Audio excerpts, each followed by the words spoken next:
list starting now.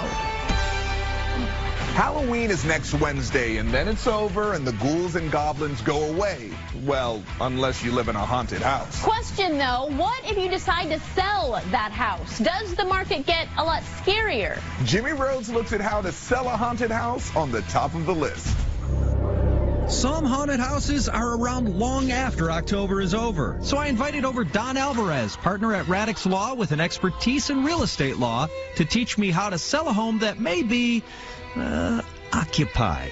Things that go bump in the night, unexplained shadows, unexplained hot and cold spots. So first, is the house haunted? Well, are you seeing this? I do.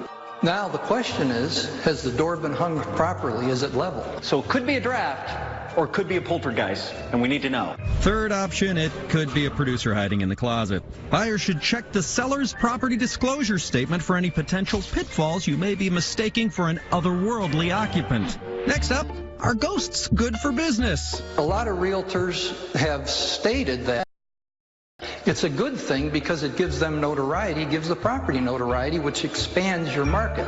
In a recent Realtor.com survey, 33% of respondents said they're open to living in a haunted house. So it may actually help you sell. But that brings us to number 3, should I acknowledge the apparitions? And a rule of thumb that I give clients that are selling their house is that if you as a buyer want it disclosed, then you as a seller should disclose it. Certain states even require sellers to answer any question from a buyer fully and honestly. You just want to make sure your question isn't too specific. So I don't want to say, do the walls bleed, or is there a poltergeist named Gladys? I just want to keep it broad. I want to say, is the house haunted? Yes. There's even a famous court case, the Ghostbusters ruling. The Ghostbusters case, the seller was advertising, was telling people that... Did you hear that? No.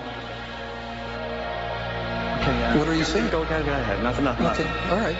And did not disclose it when the seller sold the house.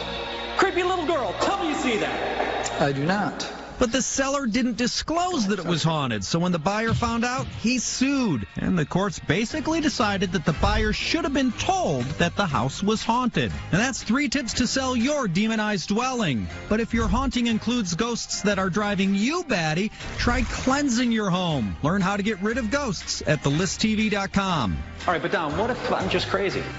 Do you think you're crazy? Don?